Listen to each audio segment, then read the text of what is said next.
Assalamualaikum warahmatullahi wabarakatuh. Saya Yunita Ayu Widiawati, Prodi Komunikasi dan Penyiaran Islam 2020 UIN Wali Songo Semarang. Di era globalisasi ini, media dan Pancasila sangat erat hubungannya.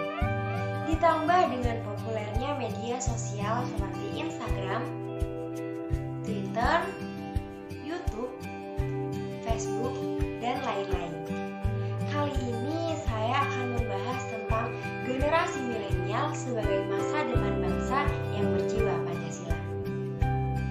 Yang pertama, apa itu generasi milenial? Istilah milenial berasal dari dua pakar sejarah dan penulis Amerika, William Strauss dan Neil Howe dalam beberapa bukunya. Generasi milenial lahir pada kisaran tahun 1980 hingga tahun 2000-an.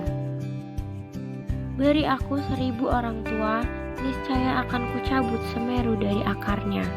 Beri aku 10 pemuda, niscaya akan kuguncangkan dunia. Begitulah ucapan pendiri bangsa kita akan peran penting pemuda sebagai masa depan sebuah bangsa. Lalu, di masa globalisasi yang penuh dengan problematika ini, apakah para generasi milenial sudah pantas memikul beban masa depan bangsa? Dan apa problem serta solusi yang harus dihadapi dan dilakukan? Maka dari itu, kamu harus tahu. Masa remaja adalah masa di mana seseorang mencari dan membentuk jati diri. Dalam prosesnya tentu akan mengalami banyak pergolakan secara fisik, psikologis, dan sosial yang menimbulkan suatu perilaku yang terkadang menyimpang atau disebut dengan kenakalan remaja. Terdapat berbagai faktor yang menyebabkan timbulnya perilaku negatif terhadap generasi milenial. Yang pertama adalah kontrol diri yang lemah.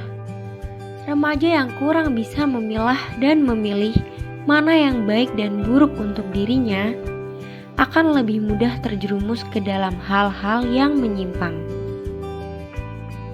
Faktor kedua adalah masalah pada keluarga. Permasalahan dalam keluarga seringkali berdampak pada psikologis anak. Pola asuh yang tidak sesuai hingga perceraian orang tua berdampak pada psikis sang anak, di mana perilaku nakal dilakukan anak sebagai suatu pelampiasan. Selanjutnya adalah sistem pendidikan yang tak sesuai dengan keinginan anak. Penggunaan kekerasan dalam proses belajar oleh guru hingga beban belajar yang begitu berat seringkali menjadi faktor timbulnya perilaku menyimpang pada remaja. Faktor terakhir yang merupakan faktor yang tak kalah pentingnya yaitu faktor lingkungan. Karakter seorang remaja sangat dipengaruhi oleh lingkungan di mana tempat ia tinggal. Lalu, bagaimana cara menerapkan pendidikan Pancasila pada generasi milenial? Untuk itu, kamu harus tahu. Yang pertama, dengan menghindari pergaulan bebas. Kedua, menciptakan lingkungan yang sehat dan positif. Yang ketiga, adanya didikan dari orang tua dan lingkungan sekitar.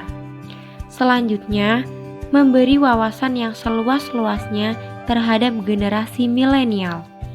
Dan yang terakhir, meningkatkan pembelajaran pendidikan kewarganegaraan. Demikian materi yang bisa saya paparkan.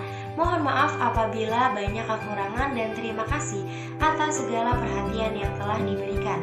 Akhir kata, wabillahi taufiq wal hidayah. Wassalamualaikum warahmatullahi wabarakatuh.